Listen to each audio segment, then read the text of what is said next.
নমস্কার। আনকাট রাতের গল্পে আমি অমিতাভ আরও একবার চলে এলাম আপনাদের সঙ্গে। এবং আনকাট রাতের গল্পে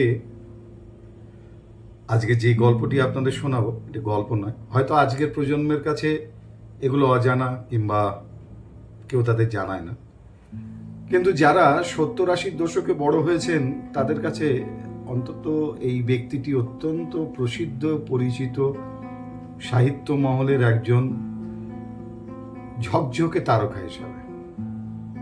চলুন, বাঙালি রবি ঠাকুরকে নিয়ে গর্ব করেন, সাহিত্যের নোবেল তিনি এনে আমাদেরকে, দেশকে গৌরবান্বিত করেছেন। বাঙালির কাছে না আর একটা সুযোগ এসেছিল দ্বিতীয়বার সাহিত্যের নোবেল পাওয়ার। হ্যাঁ, সালটা 1971, আর সেই সময় দাঁড়িয়ে মনোনীত হয়েছিলেন আর এক বাঙালি সাহিত্যিক সে বছরের নোবেল পুরস্কার পাওয়ার জন্য। দুঃখের বিষয়, সে বছর চলে যাওয়া 14ই সেপ্টেম্বর তিনি প্রয়াত হন। যেহেতু মরণোত্তর নোবেল পুরস্কার দেওয়ার কোনো পদ্ধতি নেই, তাই তিনি বঞ্চিত থেকে যান। আর বাঙালি বঞ্চিত থেকে যায় আরও একটি নোবেল পুরস্কারের থেকে খানিকটা দূরে গিয়ে থমকে যাওয়াতে। সে বছর সাহিত্যের নোবেল পুরস্কার পেয়েছিলেন পাবলো নেরুদা।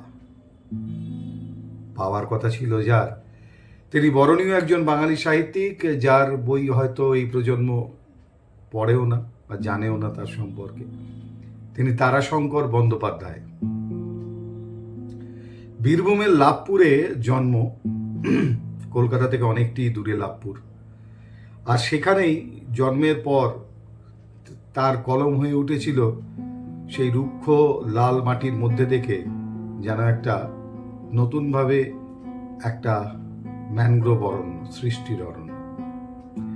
সেই অরণ্যে তিনি দিনরাত্রি সৃষ্টি করে গেছেন অসংখ্য সাহিত্যের সম্ভার। জীবনে শুধুমাত্র সাহিত্যকে বেছে নেওয়ার কারণে আর লাভপুর ছেড়ে চলে আসার কারণে এক বিরতিবিহীন সংগ্রামে তাকে নামতে হয়েছিল। পকেটে 2 টাকা 3 টাকা আসলেই কলকাতা ছেড়ে পালিয়ে যেতেন লাভপুরে নিজের জন্মভিটেতে। আবার সেখানে কিছু লেখালেখি করে গোটা 10 টাকা যদি পকেটে এসে যায়, তাহলে আবার পাড়ি দিতেন কলকাতার বুকে। 1930 সালে অশান্ত ভারতবর্ষের বুকে দাঁড়িয়ে জড়িয়ে পড়েন আইন অমান্য আন্দোলনে, এবং তার ফলশ্রুতি 6 মাস জেল খাটান। 6 মাস জেল কেটে তিনি নিজেকে নতুনভাবে আবিষ্কার করলেন, ফিরে এলেন। আর ফিরে এলেন শুধু বলবো না, ফিরে এলেন, আর সেখানে তার নতুন সৃষ্টি নিয়ে মগ্ন হয়ে পড়লেন। তারাশঙ্কর বন্দ্যোপাধ্যায় প্রথম উপন্যাস চৈতালি ঘূর্ণি, এবং সেটি তিনি ছাপিয়েছিলেন নিজের টাকাতে। এমনকি তার ছাপানো বা তার লেখা বই তিনি গিয়ে হয়তো কোনো বইয়ের দোকানে রেখে আসতেন, যদি বিক্রি হয় তাহলে কমিশন পাবেন। তো সেই দোকানে যারা কর্মচারী কাজ করতেন, এক সময় তারা বলতেন যে আপনার বইগুলো কোনো ওই টিন ভাঙা যারা কিনতে আসে না, বিভিন্ন ভাঙাচোরার জিনিস, তারা সেইভাবে উপহাস করে বলতেন যে এরকম কোনো একটা ভাঙার গাড়ি ডেকে নিয়ে আসুন, এনে আপনার বইগুলো নিয়ে যান, তো একটাও বিক্রি হয় না। কি করতে দোকানে সাজিয়ে রেখেছেন, আমাদের অসুবিধে। এতটা অবজ্ঞা, এতটা অবহেলা করত দোকানের সামান্য কর্মচারী, বিশ্ববরেণ্য এই সাহিত্যিক তারাশঙ্কর বন্দ্যোপাধ্যায়। আসলে যারাই জীবনে বড় কিছু করতে পেরেছেন না, তাদের এত অবহেলার উপহাস সহ্য করতে হয়েছে একটা সময়, এত মানুষের সামনে অপমানিত হতে হয়েছে, সেটা বোধহয় আমরা সবাই জানতে পারি না বা জানা হয় না। থাকতেন বউবাজারের কাছে একটি মেসে। তার থেকে বড় কথা যেটা বলতে ভুলে গেলাম, পাইস হোটেলে খেতেন, যেখানে যা পেতেন সেখানেই তাই খেতেন। রাস্তায় খাওয়া, রাস্তায় সময় কাটানো। এবং সেই সময় কোনো এক সময় তার লাভপুরে থাকাকালীন সম্ভবত সাক্ষাৎ হয় শিল্পী যামিনী রায়ের সঙ্গে। তার বিষয়ে অল্প বিস্তর জানার পর যামিনী রায় বলেছিলেন কলকাতায় আসার কথা। কলকাতায় এসে এক আত্মীয়র বাড়িতে উঠেছিলেন, কিন্তু আত্মসম্মান নিয়ে কতদিন বা লোকের বলগ্র হয়ে বাঁচা যায়। তাই সেই স্থান ত্যাগ। অশ্বিনী দত্ত রোড, মহানির্বাণ রোড এবং মনোহরপুকুর রোডের যে সংযোগস্থল বা ক্রসিং, সেখানে নিলেন একটি টিনের চালের ঘর। সেই হলো কলকাতার জীবনের, তার সংগ্রামময় সাহিত্যের জীবনের শুরু। 5 টাকা মাত্র ভাড়া। পরবর্তী কালে তার বেশ কিছু মানুষের সঙ্গে আনাগোনা বেড়েছিল বউবাজারের একটি মেসে থাকার সময়, কারণ সেখানে মূলত ব্যবসায়ী প্রতিষ্ঠানের যারা প্রতিনিধি তারা সেই মেসটাতে থাকতেন। অর্থাৎ নানান ধরনের, নানান মানসিকতার, নানান ভাষার মানুষের সঙ্গে মেশার যে একটা সুযোগ হলো, যা তার সাহিত্যের যে পথ চলাকে অনেক বেশি সমৃদ্ধ করেছিল। এইভাবে বেশ কেটে যাওয়ার পর কিছু লেখালেখি, কিছু নাম যখন তার হওয়া শুরু হয়েছে, 1344 সালের বসন্তের সময়, বসন্তকালে, মানে মার্চ এপ্রিল এরকম হবে, সেই সময় তিনি হ্যারিসন রোডের শান্তি ভবনে চলে আসেন। তারাশঙ্কর বন্দ্যোপাধ্যায়ের জীবনে, তার আগে বলে নেই, তারাশঙ্কর বন্দ্যোপাধ্যায় জন্মেছিলেন 23শে জুলাই 1898, 1898 23শে জুলাই লাভপুর বেরুমে। 65টা উপন্যাস লিখেছেন, ছোট গল্প লিখেছেন 53টি, 12টি নাটক, 4টি প্রবন্ধ সংকলন, 4টে স্মৃতিকথা, 2টি ভ্রমণ কাহিনী, 1টি কাব্যগ্রন্থ, 1টি প্রহসন। এই নিয়ে তারাশঙ্কর বন্দ্যোপাধ্যায়। তার গল্পে প্রভাবিত হয়ে সিনেমা তৈরি করেছেন সত্যজিৎ রায়ের মতো পরিচালক। আপনারা জানেন বিখ্যাত সিনেমা জলসাঘর, অভিযান। অজয় করের পরিচালনায় তৈরি হয়েছিল উত্তম সুচিত্রা সেনের সে বিখ্যাত সিনেমা, অসাধারণ সিনেমা সপ্তপদী। তরুণ মজুমদারের গণদেবতা কিংবা তপন সিনহার হাঁসুলি বাঁকের উপকথা, কালোজয়ী, এই সমস্ত সিনেমার যারা দর্শক, এই সিনেমাগুলো তাদের মনের মধ্যে একটা আলাদা করে জায়গা করে নিয়ে আছে। এই মানুষটি সম্পর্কে সত্যি কথা বলতে খুব কম আলোচনা হয়, খুব কম চর্চা হয়, আজকের প্রজন্ম খুব কম জানতে পারেন। তাই আমার মনে হলো 14ই সেপ্টেম্বর ছিল ওনার প্রয়াণ দিবস। হঠাৎ করেই হার্ট অ্যাটাকে ফলে মারা যান তিনি। 1971 সালের 14ই সেপ্টেম্বর মারা না গেলে এরকম একজন বিখ্যাত মানুষের মাধ্যমে হয়তো বাঙালির কাছে দ্বিতীয় সাহিত্যের নোবেলটা এসে পৌঁছাতো।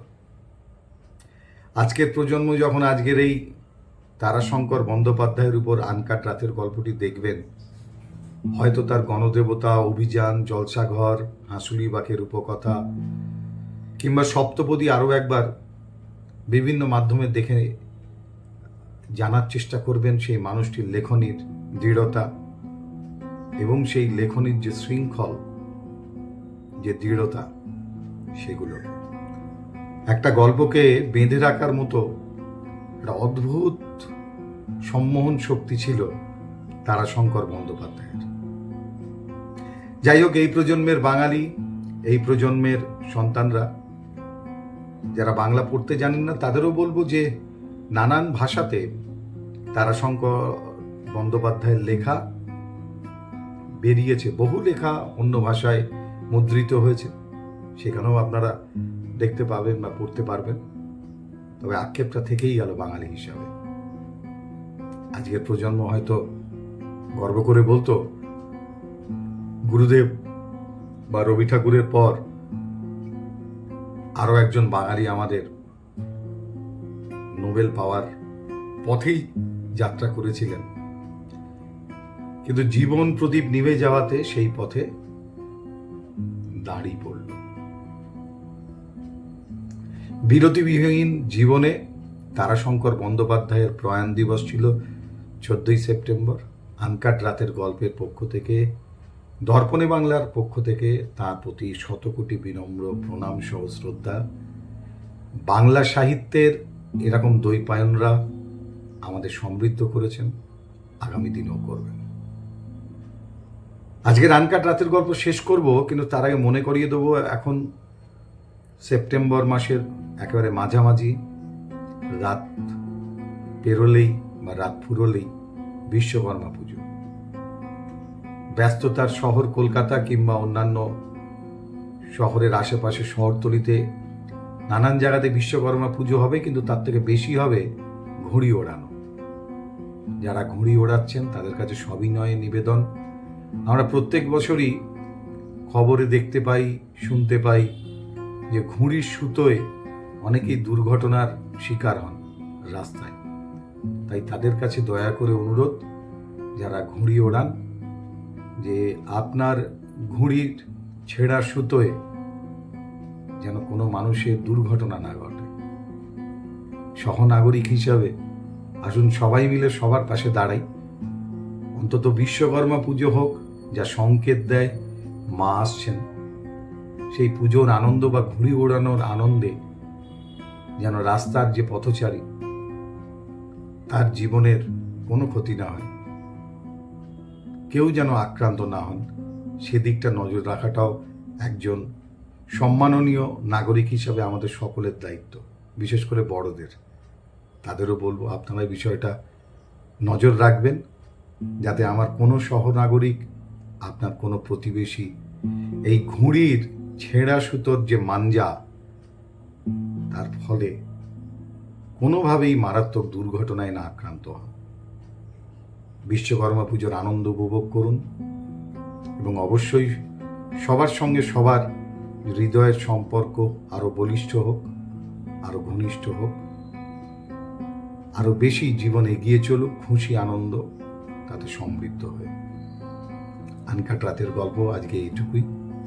আগামী পর্বে আবার কোনো অজানা বাঙালি কিংবা আমাদের জীবনযাত্রা থেকে প্রায় বিলুপ্ত হয়ে গেছেন এমন কোনো মানুষ, বাঙালি বা অন্য কোনো প্রদেশের মানুষ, কোনো বিখ্যাত ঘটনা, কোনো অজানা বিষয় নিয়ে হাজির হব আমি, সঞ্চালক অমিতাভ। ততক্ষণের জন্য আপনাদের সকলকে শুভরাত্রি। ভালো থাকুন, সুস্থ থাকুন, সচেতন থাকুন এবং হ্যাঁ, বাংলার সঙ্গে থাকুন, বাংলার সংস্কৃতির সঙ্গে থাকুন।